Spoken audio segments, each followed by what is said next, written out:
नमस्कार दोस्तों, स्वागत है आप सभी का आपके अपने ही YouTube चैनल स्टडी डिलाइट पर। आरओ एआरओ का टेस्ट सीरीज चल रहा है और आज हम देखेंगे टेस्ट नंबर 85 को। और आज के इस टेस्ट में हमने इतिहास के महत्वपूर्ण प्रश्नों को शामिल किया है। तो आइए दोस्तों शुरुआत करते हैं। पहला प्रश्न प्राचीन इतिहास से है कि निम्नलिखित पशुओं में से किस एक का हड़प्पा संस्कृति में मिली मुहरों और टेराकोटा कलाकृतियों में निरूपण नहीं हुआ है। तो दोस्तों हड़प्पा सभ्यता से संबंधित प्रश्न पूछा गया है कि किस एक पशु का हड़प्पा संस्कृति से मिली मुहरों और टेराकोटा में निरूपण नहीं हुआ है। ऑप्शन ए है गाय, बी हाथी, सी गैंडा या डी बाघ। सही जवाब हो जाएगा ऑप्शन ए गाय। तो दोस्तों हड़प्पा संस्कृति में जो मुहरे और टेराकोटा की कलाकृतियां मिली हैं उनमें गाय का निरूपण नहीं हुआ है। और किसका निरूपण हुआ है? तो हाथी, बाघ, गैंडे का निरूपण हुआ है। इन पशुओं की कलाकृतियां मिली हैं किंतु गाय का निरूपण नहीं हुआ है। तो सही जवाब होगा ऑप्शन नंबर ए गाय। अगला प्रश्न है, सुमेलित कीजिए। प्राचीन स्थल और पुरातात्विक खोज से संबंधित प्रश्न है। यह प्रश्न भी हड़प्पा सभ्यता से है। आइए देखते हैं। पहला है ऑप्शन ए लोथल। तो दोस्तों लोथल का जो है दूसरा हो जाएगा यानी गोदीवाड़ा। लोथल से क्या प्राप्त हुआ है? गोदीवाड़ा। यह लोथल की खुदाई से प्राप्त हुआ है। बी है कालीबंगन। तो दोस्तों जुता हुआ खेत, यह कहां से प्राप्त हुआ है? कालीबंगन से। बी का एक हो जाएगा। और सी है धौलावीरा। तो धौलावीरा से पक्की मिट्टी की बनी हुई हल की प्रतिकृति मिली है। तो दोस्तों सी का 3 हो जाएगा। और डी है बनवाली। यहां से हड़प्पन लिपि के बड़े आकार के 10 चिन्हों वाला एक शिलालेख प्राप्त हुआ है। तो डी का 4 हो जाएगा। अगला प्रश्न है, सिंधु घाटी सभ्यता के संदर्भ में निम्नलिखित कथनों पर विचार कीजिए।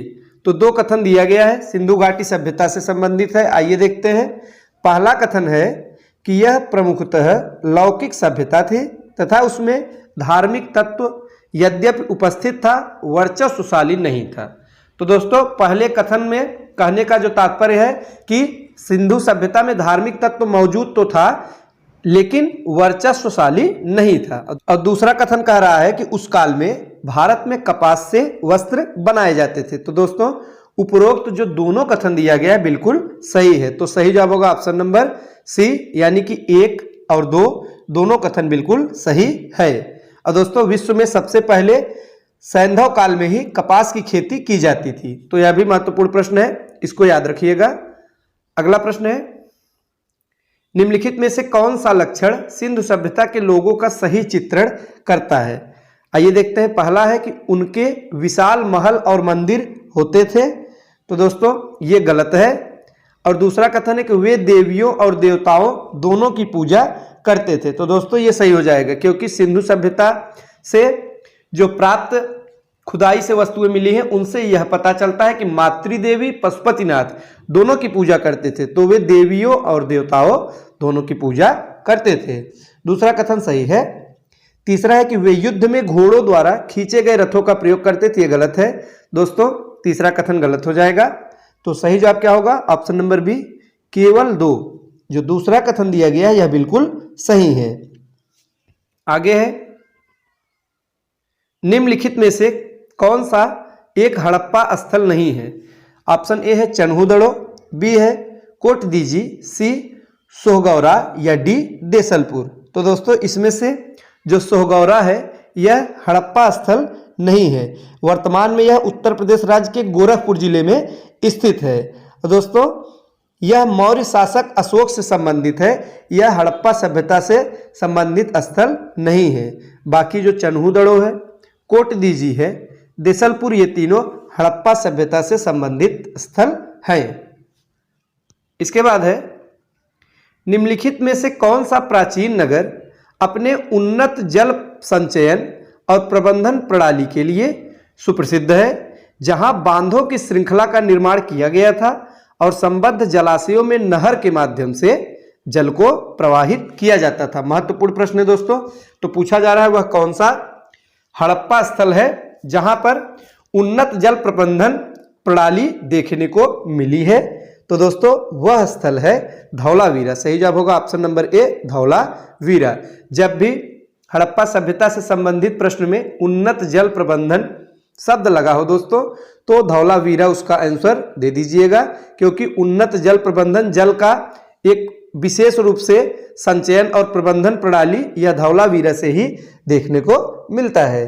और धौलावीरा यह कहाँ है, इसको भी याद रखिएगा, गुजरात में है। धौलावीरा दोस्तों यह कहाँ है, गुजरात में स्थित है।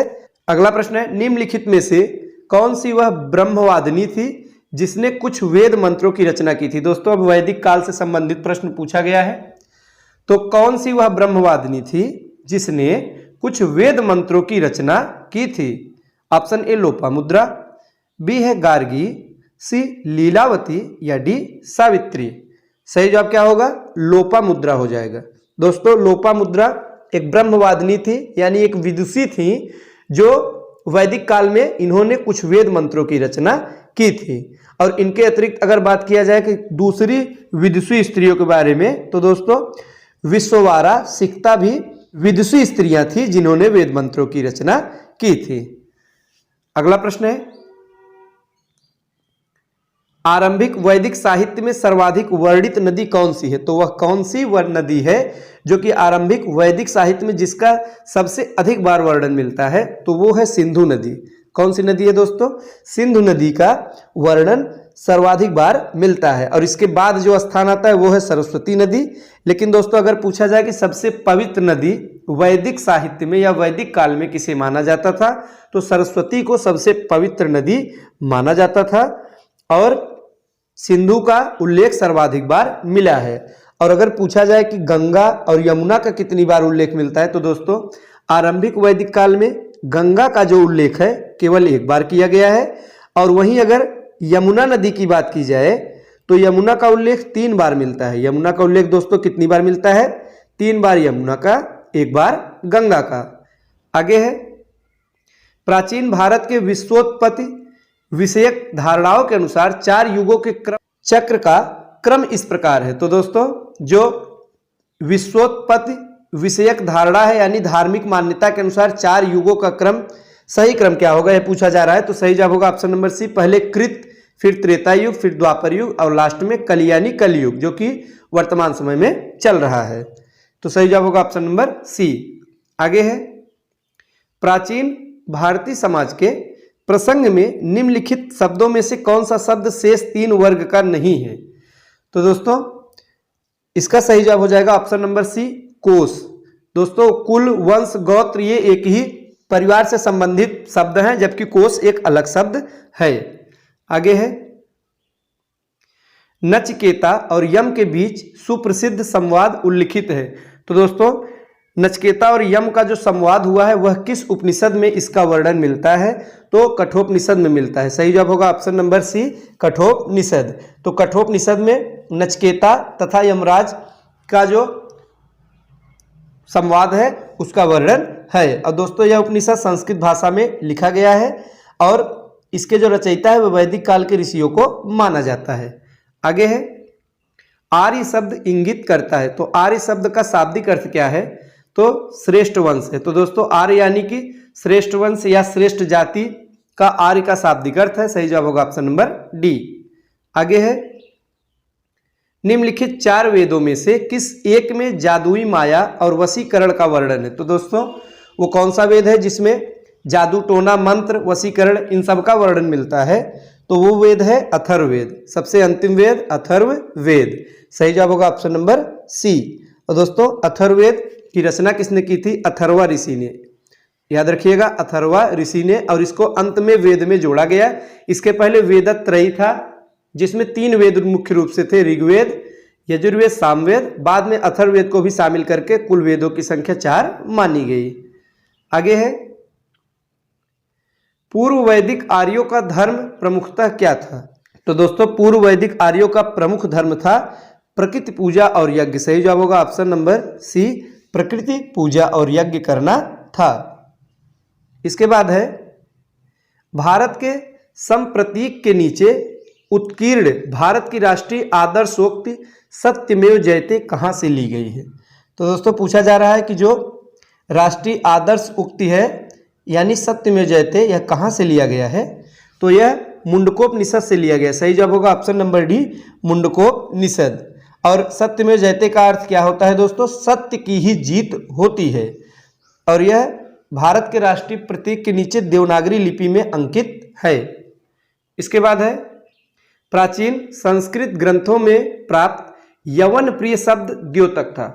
तो दोस्तों यवन प्रिय शब्द इसका क्या अर्थ था? तो ऑप्शन ए है एक प्रकार की उत्कृष्ट भारतीय मलमल का, बी हाथी दांत का, सी नृत्य के लिए यवन राज्यसभा में भेजी जाने वाली नर्तकियों का, या डी काली मिर्च का। तो दोस्तों काली मिर्च का सही जवाब होगा ऑप्शन नंबर डी, काली मिर्च। जो यवन प्रिय शब्द मिलता है इसका अर्थ है काली मिर्च।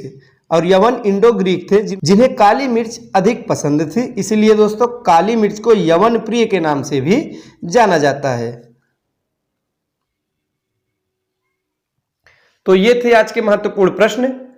वीडियो अच्छा लगा हो तो लाइक करें और मिलते हैं अगले वीडियो में कुछ नए नए प्रश्नों के साथ।